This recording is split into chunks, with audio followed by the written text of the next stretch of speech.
ঢাকা থেকে রাতে সিরাজগঞ্জ পাবনা হয়ে রাজশাহী পর্যন্ত চলাচল করে পদ্মা এক্সপ্রেস ট্রেন। পথিমধ্যে বিভিন্ন স্টেশনে বিরতি থাকায় এই ট্রেনটি বেশ জনপ্রিয়। আবহাওয়া ভালো থাকলে রাতের রেল ভ্রমণ হয়ে ওঠে আনন্দদায়ক।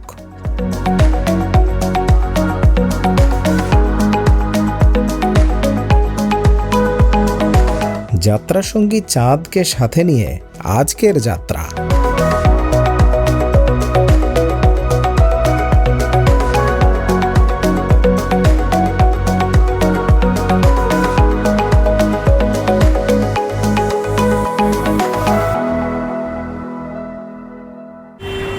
নতুন যাত্রার জন্য প্রস্তুত হয়ে গেছি। আজকে রাতের রেল ভ্রমণ হবে এবং রাতের রেল ভ্রমণ করার জন্য আমি চলে এসেছি ঢাকার কমলাপুর রেলওয়ে স্টেশনে। আজকে ট্রেন ধরবো পদ্মা, তবে পদ্মা নদীর কাছাকাছি যাব না, আমরা যমুনা সেতুর উপর দিয়ে যাত্রা করব। এখন ঘড়িতে সময় 10:15, এখন আধা ঘন্টার মতো সময় বাকি আছে। তো চলুন দেরি না করে আমরা স্টেশনে প্রবেশ করি এবং রাতের যাত্রা যেমন হয় সেভাবেই যাত্রা উপভোগ করি।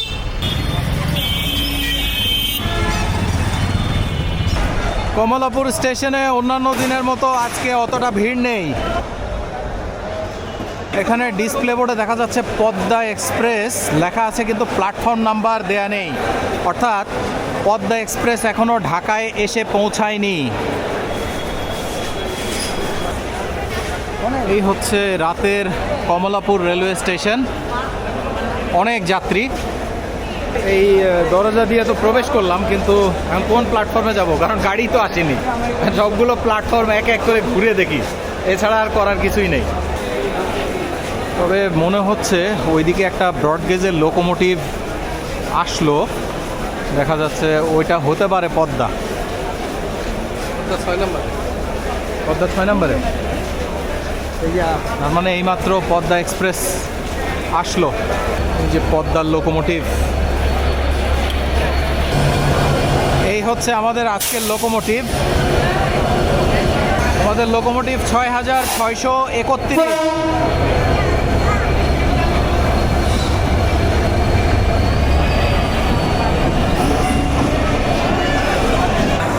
এই হচ্ছে আমাদের পদ্মা এক্সপ্রেস ট্রেন। এই ট্রেন খুব বেশি না, এই 2-3 বছর আগেও LHB রেখে চলতো। এখন ইন্দোনেশিয়ান ইনকা কোচ এবং চাইনিজ কোচ এগুলো মিলিয়ে চলাচল করে। এই হচ্ছে শোভন চেয়ার নন এসি শ্রেণীর কোচ। এই সিটগুলো অল্প কিছুটা হেলানো যায়। এটা হচ্ছে ইন্দোনেশিয়ান রেক। আর এক পাশে 3টা, এক পাশে 2টা সিট থাকে। আর এখানে দেখা যাচ্ছে কম নাম্বারগুলো, অর্থাৎ 1, 2, 3, 4 যেগুলো, সেগুলো হচ্ছে উল্টা। আর বেশি নাম্বারগুলো সেগুলো হচ্ছে রাজশাহী মুখী। আর এই হচ্ছে চাইনিজ কোচ। চাইনিজ কোচের সিটগুলো আমার কাছে মনে হয় ইন্দোনেশিয়ানের থেকে কিছুটা আরামদায়ক, এবং চাইনিজ কোচের যে আসন বিন্যাস সেটাও মনে হচ্ছে বেশি নাম্বার যেগুলো, সেগুলো হচ্ছে রাজশাহী মুখী। আর কম নাম্বারগুলো অর্থাৎ 1 থেকে শুরু করে সেগুলো হচ্ছে উল্টা। এখানে দেখা যাচ্ছে একজন ভদ্রলোক আসছেন ক্যামেরা হাতে। কেমন আছেন? আমরা আসলে একসাথেই যাব।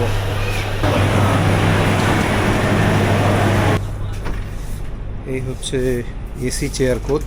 এসি চেয়ার কোচেও আসন বিন্যাস একই রকম, অর্থাৎ বেশি নাম্বারগুলা। এটা হচ্ছে রাজশাহী মুখী। ট্রেনের এখন কোচগুলো সব পরিষ্কার পরিচ্ছন্নতার কাজ করা হচ্ছে। আর এদিকে গর্জন অনেক বেশি, কারণ ওই পাশে কক্সবাজার এক্সপ্রেস সম্ভবত দাঁড়িয়ে আছে। কক্সবাজার এক্সপ্রেসে 2টা পাওয়ার কার, মানে ডাবল পাওয়ার কার। এবার আসলো তাপানুকুল স্লিপার। এই হচ্ছে স্লিপার কোচের করিডোর।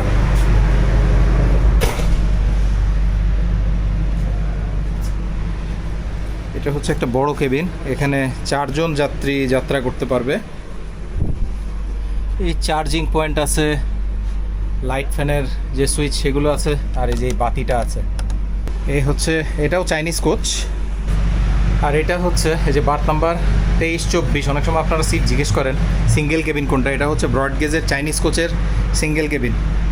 মানে এখানে 2 জন যাত্রী যাত্রা করতে পারবে শুয়ে শুয়ে, আর দিনের বেলা হলে এখানে 4 জন বসে যাত্রা করতো। তবে ব্রডগেজের ক্ষেত্রে এই জিনিসটা আমার কাছে খুব খারাপ লাগে যে এই যে দিনের বেলা 4 জন এখানে শুয়ে যাবে ঠিক আছে, কিন্তু দিনের বেলা 4 জন এই জায়গায় বসাটা আমার কাছে মনে হয় যেন একটু কষ্টকর।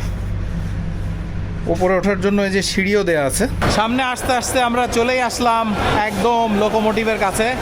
লোকোমোটিভ তো আমরা আগেই দেখে নিয়েছিলাম, 6631।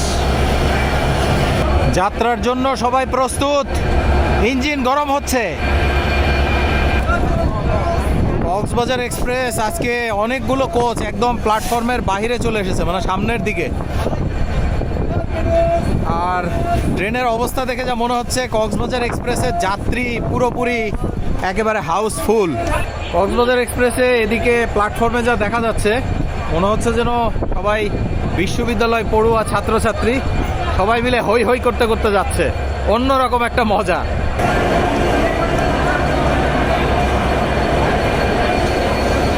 এদিকে ঘড়িতে সময় কিন্তু হয়ে গেছে, আমাদের ট্রেন ছেড়ে যাবার কথা 11:15টায়, এখন কিন্তু 11:15 বাজে, 11:07। মাইকে খালি বলছে 6 নম্বর প্ল্যাটফর্ম থেকে ছেড়ে যাবে, কিন্তু এখনো পর্যন্ত ছাড়ার কোনো খবর নাই।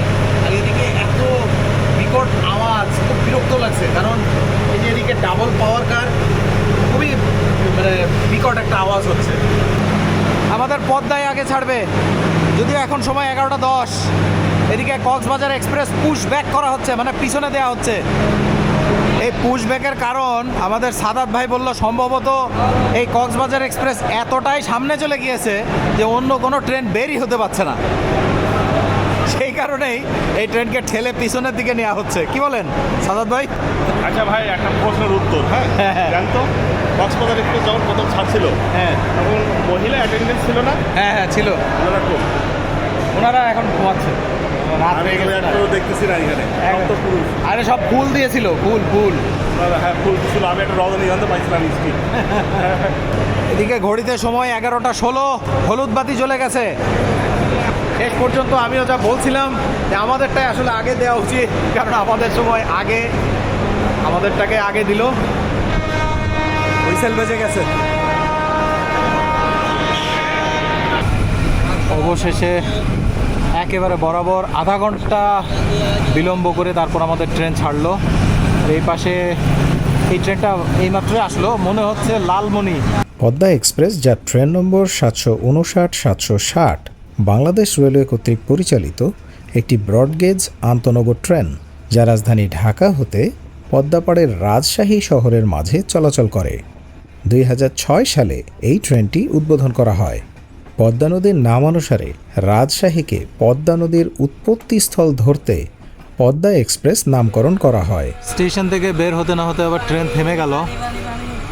759 নম্বর পদ্মা এক্সপ্রেস, যা কমলাপুর থেকে ছেড়ে যায় রাত 11:15টায় এবং রাজশাহী পৌঁছায় ভোর 4টায়, এবং 760 নম্বর পদ্মা এক্সপ্রেস, যা রাজশাহী থেকে ছাড়ে বিকাল 4টায় এবং কমলাপুর পৌঁছায় রাত 9:15টায়।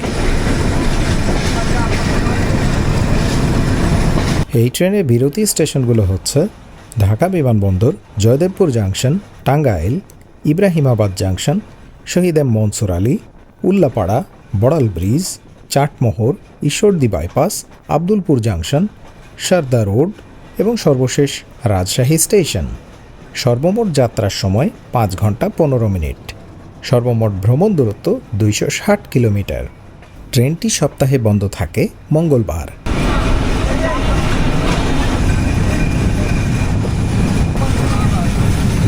রাতের ঘুমন্ত ঢাকাকে ফেলে রেখে চলে যাচ্ছি।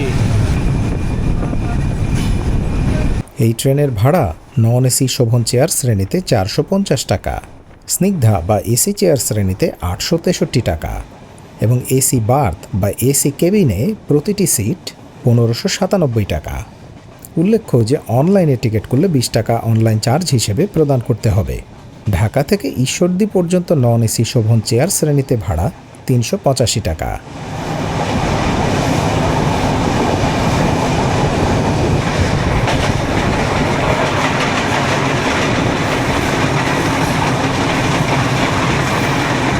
ওইদিকে দেখা যাচ্ছে হজরত শাহজালাল আন্তর্জাতিক বিমানবন্দর, আর আমরা চলে এসেছি বিমানবন্দর রেলওয়ে স্টেশনের কাছাকাছি।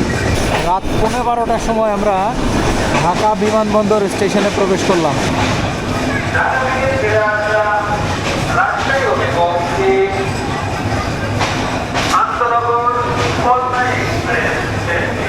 এসে নামলাম বিমানবন্দর স্টেশনে। বিমানবন্দর স্টেশনেও প্রচুর যাত্রী, কারণ সবগুলো ট্রেনই অনেক বিলম্ব হচ্ছে। অনেক ট্রেন ঢাকা থেকে বের হওয়ার জন্য বাকি আছে।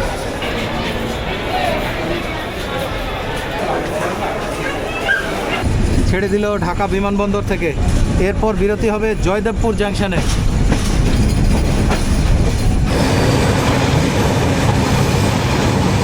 ওভারব্রিজ তৈরি করতে আগে মানে ছিল না, এটা থেমে গেল।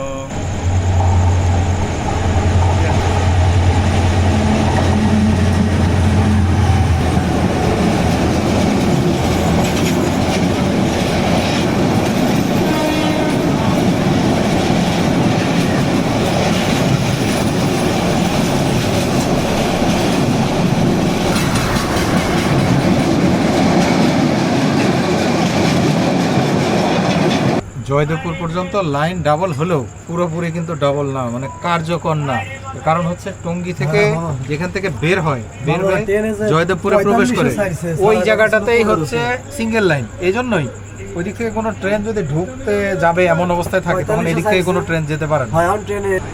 এই হচ্ছে টঙ্গী জাংশনের অবস্থা। নির্মাণ কাজ এখনো বেশ কিছু চলমান।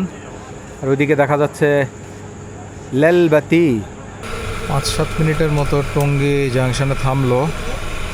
আসলে লাইন ক্লিয়ার ছিল না, ওই জন্য তারপরে আবার ছেড়ে দিল। পদ্মা এক্সপ্রেস ঢাকা থেকে শুরু করে রাজশাহী পর্যন্ত তার চলার পথে কয়েকটি রেল লাইনকে ব্যবহার করে।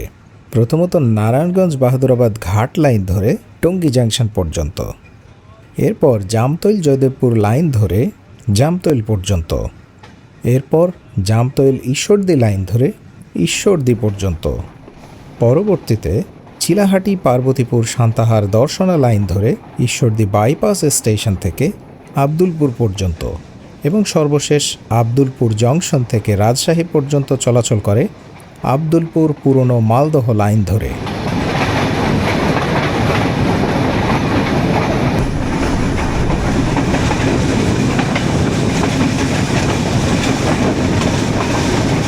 আমরা চলে আসলাম জয়দেবপুর জাংশনে।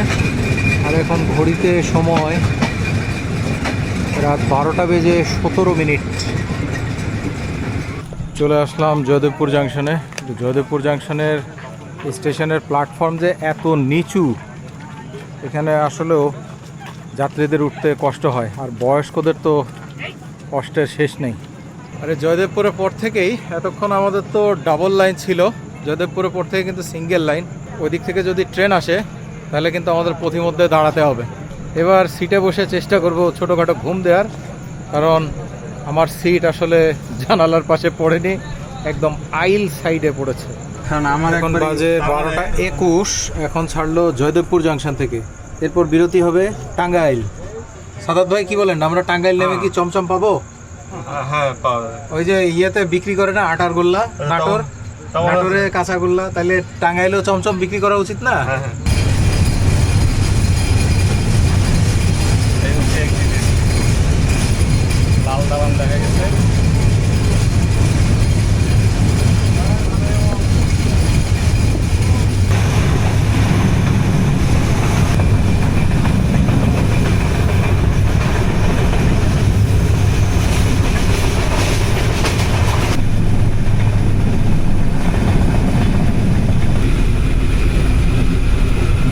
চলে আসলাম টাঙ্গাইল, এবং টাঙ্গাইলের প্ল্যাটফর্ম অনেক সুন্দর।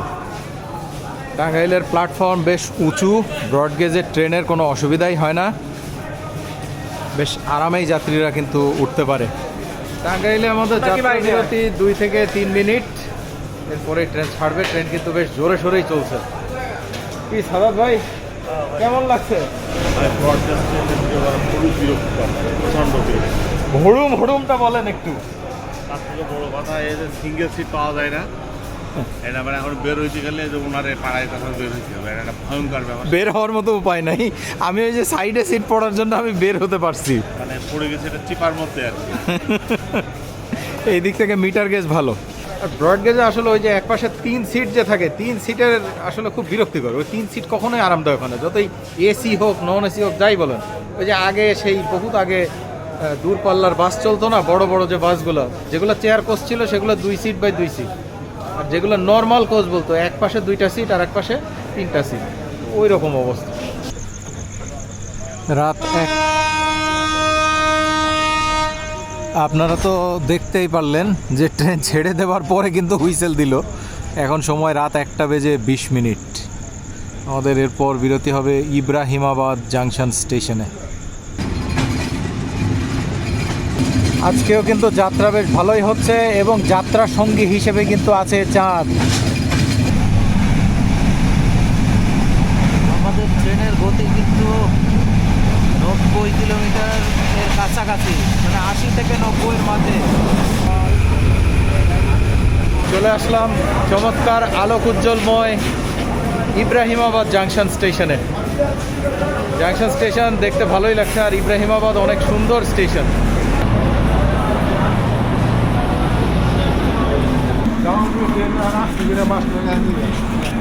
এই পাশেও দেখা যাচ্ছে চমৎকার রেল স্টেশনের এই দিকটা। ইব্রাহিমাবাদের চমৎকার ওভারব্রিজ।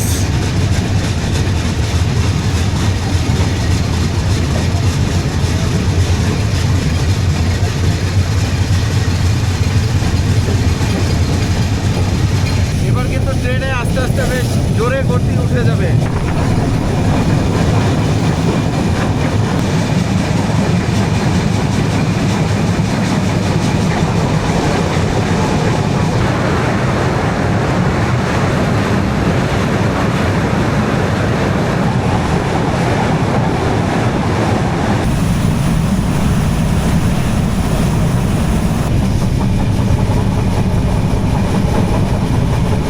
এরপর আমাদের বিরতি হবে উল্লাপাড়া স্টেশনে।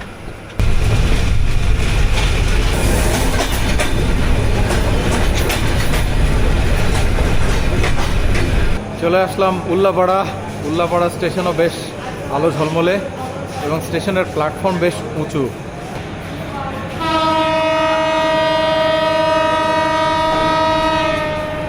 উল্লাপাড়া স্টেশনে এসে এর আগের বার উল্লাপাড়াতে কিন্তু ছিলামও, বোল খেয়েছি, থেকেছি।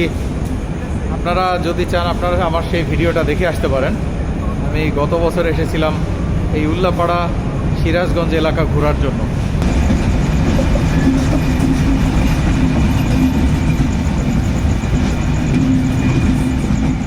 এখন বাজে রাত 2:30টার সময় আমাদের ট্রেন ছাড়লো। চলে আসলাম বড়াল ব্রিজ। আমার বেশ ভালো লাগার একটি জায়গা এই বড়াল ব্রিজ। আমি অনেকবারই এখানে এসেছি, তবে অনেক আগে। ভাইজান তাহলে আপনার সাথে বিদায় হয়ে যাচ্ছে, আল্লাহ হাফেজ, ভালো থাকবেন। উনি আমার সাথে এই যাত্রা পথে আসলেন আর কি, অনেক দূরই, আমরা অনেক কথাবার্তা বললাম। তো যাই হোক, এই বড়াল ব্রিজ হচ্ছে পাবনা জেলার ভাঙুড়া উপজেলার মধ্যে পড়েছে। যদিও ভাঙুড়া স্টেশনটা বড়াল ব্রিজ পার হয়ে ওই পাশে। ভাঙুড়া স্টেশনে কিন্তু আন্তনগর ট্রেন থামে না, থামে এই বড়াল ব্রিজে। মানে গুরুত্ব বেশি এই বড়াল ব্রিজ স্টেশন, সেই ব্রিটিশ আমলের স্টেশন বড়াল ব্রিজ। আর এই এলাকায় আমি এসে দেখেছি এবং বিভিন্ন জরিপেও দেখা যায় প্রচুর ধান উৎপাদন হয়। এই স্টেশনে কিন্তু রেল লাইনের 2 পাশেই প্ল্যাটফর্ম। এদিকে সবুজ বাতি জ্বলে গেছে, এখনই ট্রেন ছাড়বে। বিদায় বড়াল ব্রিজ। এরপর আমাদের বিরতি হবে চাটমোহর স্টেশনে। এই চাটমোহরও কিন্তু পাবনার মধ্যেই। এখন আমরা একেবারে এই ঈশ্বরদী বাইপাস পর্যন্ত পাবনা জেলার মধ্যেই ভ্রমণ করব। বড়াল ব্রিজের স্টেশন ঘরটা কিন্তু স্টেশন থেকে নিচে নেমে তারপরে। আল্লাহ হাফেজ। বড়াল ব্রিজ।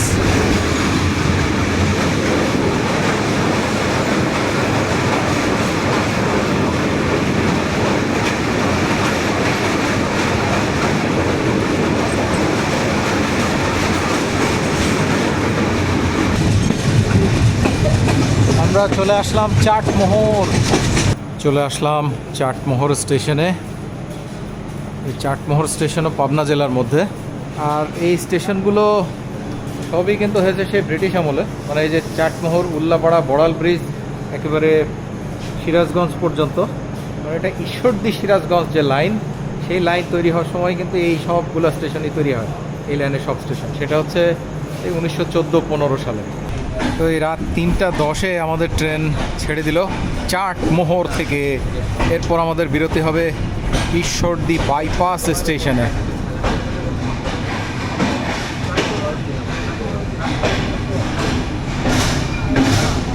বিদায় চাটমোহর।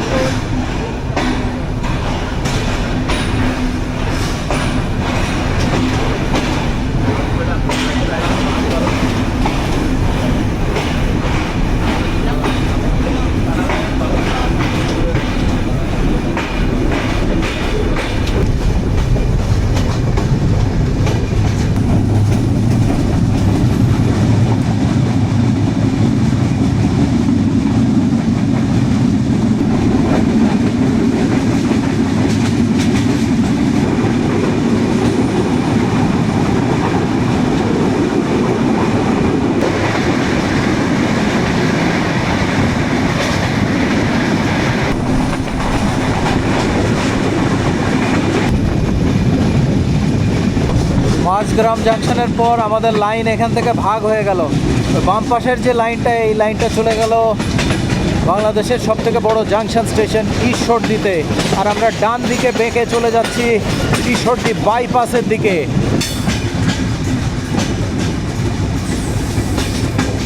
ঈশ্বরদী বাইপাস। চলে আসলাম ঈশ্বরদী বাইপাস স্টেশনে। আজকের মতো আমার যাত্রা ফুরলো। অনেক ধন্যবাদ বাংলাদেশ রেলওয়ে এবং পদ্মা এক্সপ্রেস ট্রেনকে। যাত্রা কিন্তু খুবই আনন্দদায়ক ছিল, বিশেষত যাত্রাপথে ছিল চাঁদ, গতিও বেশ ভালো ছিল। তো পরবর্তীতে দেখা হবে নতুন কোনো যাত্রায়। ঈশ্বরদী বাইপাস স্টেশন নামে ঈশ্বরদী হলেও এই স্টেশনটি কিন্তু নাটোরের লালপুরে অবস্থিত। এটি মূলত ঈশ্বরদী জাংশন স্টেশনকে যেহেতু বাইপাস করা হচ্ছে, এই জন্যই এর নাম রাখা হয়েছে ঈশ্বরদী বাইপাস। এখান থেকে ঈশ্বরদী মূল স্টেশন 2 কিলোমিটারের মতো দূরত্ব, 2 থেকে 3 কিলোমিটার মতো হবে। চলে যাচ্ছে পদ্মা রাজশাহীর উদ্দেশ্যে। পদ্মা যাচ্ছে রাজশাহী, আমিও চলে যাচ্ছি আপনাদের থেকে বিদায় নিয়ে।